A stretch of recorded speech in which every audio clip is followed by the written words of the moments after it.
ఓం శాంతి. ఈరోజు ఆగస్టు 4వ తేదీ 2026 శివబాబా వినిపించిన మురళి సారాంశము. మధురమైన పిల్లలు, తండ్రికి కుడిభుజంగా అయ్యేందుకు ప్రతి విషయంలోనూ న్యాయబద్ధమైన వారుగా అంటే రైటియస్గా అవ్వండి. సదా శ్రేష్ఠ కర్మలనే చేయండి అంటున్నారు బాబా. ప్రశ్న: ఏ విధమైన సంస్కారం సేవలో చాలా విఘ్నాలు కలిగిస్తుంది? సమాధానం: భావ స్వభావాల కారణంగా పరస్పరంలో ద్వైతమత సంస్కారం ఏదైతే ఏర్పడుతుందో అది సేవలో చాలా విఘ్నాలను కలిగిస్తుంది. ద్వంద్వ మతాల ద్వారా చాలా నష్టం అనేది కలుగుతుంది. క్రోధం అనే భూతం ఎలాంటిది అంటే భగవంతుడిని కూడా ఎదిరించేందుకు సిద్ధపడతారు. అందువలనే తండ్రి చెప్తారు, మధురమైన పిల్లలు, ఈ విధమైన సంస్కారం ఏదైనా ఉన్నట్లయితే దానిని తొలగించేసుకోండి అంటున్నారు బాబా. ఈరోజు పాట: అదృష్టాన్ని మేల్కొల్పుకొని వచ్చాను. మంచిది. మధురాతి మధురమైన అపురూపమైన పిల్లలకు తల్లి, తండ్రి, బాప్దాదాల యొక్క ప్రియ స్మృతులు మరియు గుడ్ మార్నింగ్. ఆత్మిక తండ్రి, ఆత్మిక పిల్లలకు నమస్తే. ఆత్మిక పిల్లలు, ఆత్మిక తల్లి తండ్రికి ప్రియ స్మృతులు, గుడ్ మార్నింగ్ మరియు నమస్తే నమస్తే. ధారణ కొరకు ముఖ్యమైన సారం. మొదటి పాయింట్: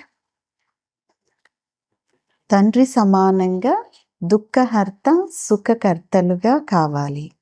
అత్యంత మధురంగా తయారవ్వాలి. సదా శుభప్రదమైన పనులు చేసి కుడిభుజం వంటి వారుగా అవ్వాలి అంటున్నారు బాబా. రెండవ పాయింట్: ఎప్పుడూ రెండు మతాలుగా అవ్వరాదు. భావ స్వభావాలలోకి వచ్చి ఒకరినొకరు ఎదిరించుకోరాదు. క్రోధం అనే భూతాన్ని తరిమేసేయాలి అంటున్నారు బాబా. ఈరోజు వరదానం: స్వంత స్మృతిలో ఉండి తమ ప్రతి కర్మను సంయమనముగా చేసుకునేవారు అంటే నియమంగా చేసుకునే అథారిటీ స్వరూపులు కండి. వరదానం యొక్క వివరణ: సాకారంలో సొంత స్మృతిలో అంటే అర్థం ఆత్మిక స్మృతిలో ఉండినందున ఏ కర్మ చేసినా కూడా అదే బ్రాహ్మణ పరివారం యొక్క సంయమంగా తయారైంది.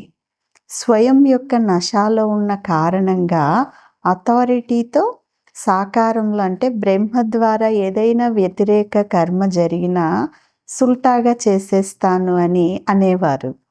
అలాగే సొంత స్వరూపం యొక్క స్మృతిలో ఉండటం వలన ఏ కర్మ కూడా ఉల్టాగా జరగదు అనేటటువంటి నశ ఉంటుంది.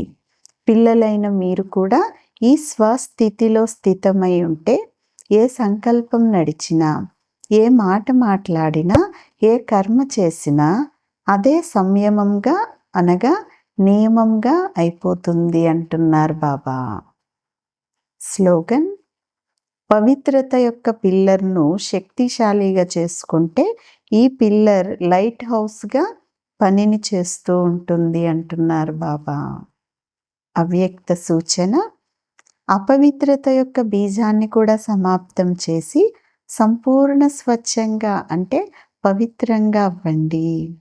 ఒకవేళ బుద్ధిలో అశుద్ధ సంకల్పాలు లేక పాత సంస్కారాలు సంకల్ప రూపంలో కూడా టచ్ అయినట్లయితే సంపూర్ణ వైష్ణవులు అని అనరు. ఏదైనా అకర్తవ్య కార్యాన్ని చూసినా అది కూడా దాని ప్రభావం పడి దాని యొక్క లెక్క కూడా తయారవుతుంది. ఈ లెక్కతో ఆలోచిస్తే పాత సంస్కారం మరియు అశుద్ధ సంకల్పం బుద్ధిలో టచ్ అయినా కూడా సంపూర్ణ వైష్ణవులు లేక సంపూర్ణ పవిత్రులు అని ఎలా అంటారు అని అంటున్నారు బాబా. మంచిది. ఓం శాంతి.